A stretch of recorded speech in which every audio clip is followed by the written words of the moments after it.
আমরা তো সবাই চাই ডেভেলপিং এরিয়াতে নিজের একটি জায়গা। বিশ্ববিদ্যালয় ঘেঁষা এলাকায় ডেভেলপমেন্ট উপযোগী জায়গা এমন সুযোগ কিন্তু বারবার আসে না। জোবরা ২ নম্বর গেটে ৩ ঘন্টা এই জায়গাটি প্যাকেজে পাচ্ছেন ১,২০,০০,০০০ টাকায়। বিশ্ববিদ্যালয় এলাকায় জায়গার চাহিদা সবসময় বেশি থাকে, তাই এমন সুযোগ হাতছাড়া হয়ে যেতে পারে।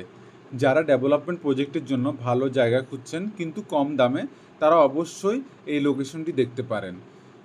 এছাড়াও আমাদের কাছে অসংখ্য প্রজেক্ট রয়েছে এই এরিয়া নিয়ে। আপনি আমাদের এই ধরনের প্রজেক্ট দেখতে হলে অবশ্যই আমাদের অফিসে ভিজিট করতে হবে এবং আমাদের প্রতিনিধি আপনাকে নিয়ে যাবে এই ধরনের প্রজেক্টে সরাসরি ভিজিট করতে। কিন্তু সেই ক্ষেত্রে অবশ্যই আপনাকে আমাদের ১,০০০ টাকা ভিজিট ফি সার্ভিস চার্জ দিয়ে কিন্তু ভিজিট করতে হবে এবং অবশ্যই ভিজিট করার সময় আপনার নিজের রিসিপ্ট মানিটা বুঝে নেবেন। ধন্যবাদ সবাইকে, দেখা হবে আরেকটা নতুন ভিডিওতে।